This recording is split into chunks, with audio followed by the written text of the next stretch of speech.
Je dis à quelqu'un, Dieu va s'impliquer dans des choses. Je dis Dieu va s'impliquer dans ces choses. Et on a fait le contrôle. On dit non. Nous ne les connaissons pas. Nous ne les connaissons pas. Nous les connaissons pas. Mais nous voyons qu'il a raison. Vous sortez aujourd'hui. Sur cette terre, comme celui qui a appelé ces DG-là. Je ne sais pas qu'est-ce qu'il a dit. Alors DG, c'est le président de la République. Je ne sais pas qui l'avait appelé. Il dit, pasteur, notre DG me respecte. Mais moi-même, je ne comprends pas. Il y a des choses que Dieu fait qui dépassent notre entendement.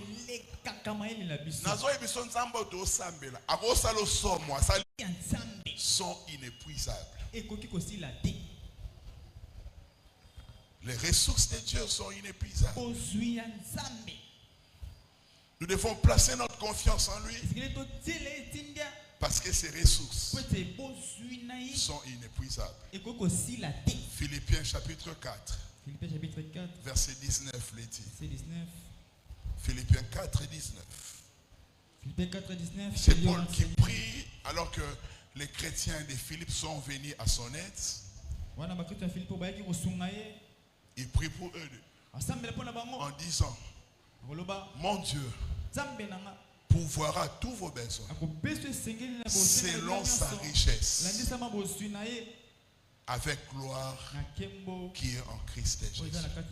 Mon Dieu pourvoira tous vos besoins selon sa richesse. Dis à ton voisin, mon Dieu pourvoira tous mes besoins selon sa richesse, selon ses ressources, selon les moyens qu'il dispose.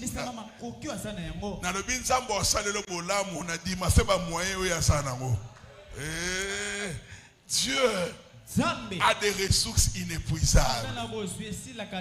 Parce que lui-même, il peut créer des ressources dont il a besoin. Le Dieu que nous prions, il a des ressources inépuisables. Il dit, il va pouvoir vos besoins. Mais selon sa richesse. Selon ses ressources. Selon ses ressources. Or, les ressources sont des moyens matériels qu'on dispose. Voyez? Des moyens techniques qu'on dispose. Des moyens humains qu'on dispose.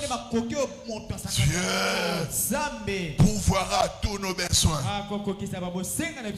Mais ça, pas selon notre richesse. Parce que c'est l'erreur que nous faisons. Quand tu pries Dieu, tu pries qu'il te donne selon ta richesse. Dieu ne nous bénit pas en fonction de ce que nous avons. Il nous bénit en fonction de ce que lui a. Selon les ressources qu'il possède.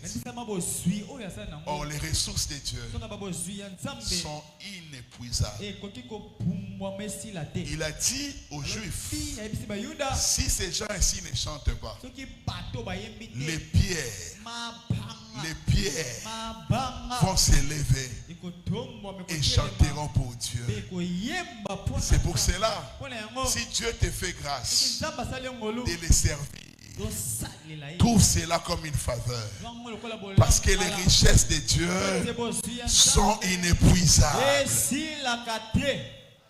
Il a dit même de cette pierre,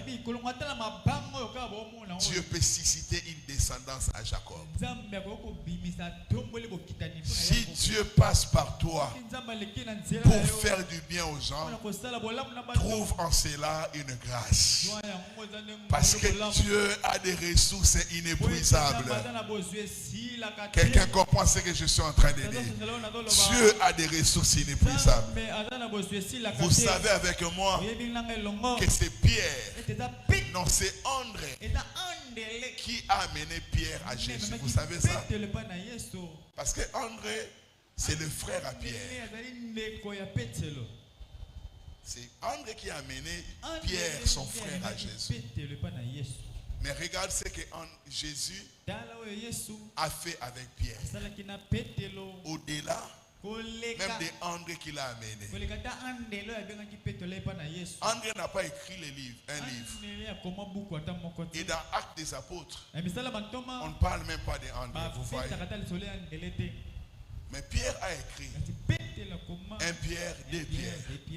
Paul, il a écrit des choses. Non, Pierre a écrit des choses.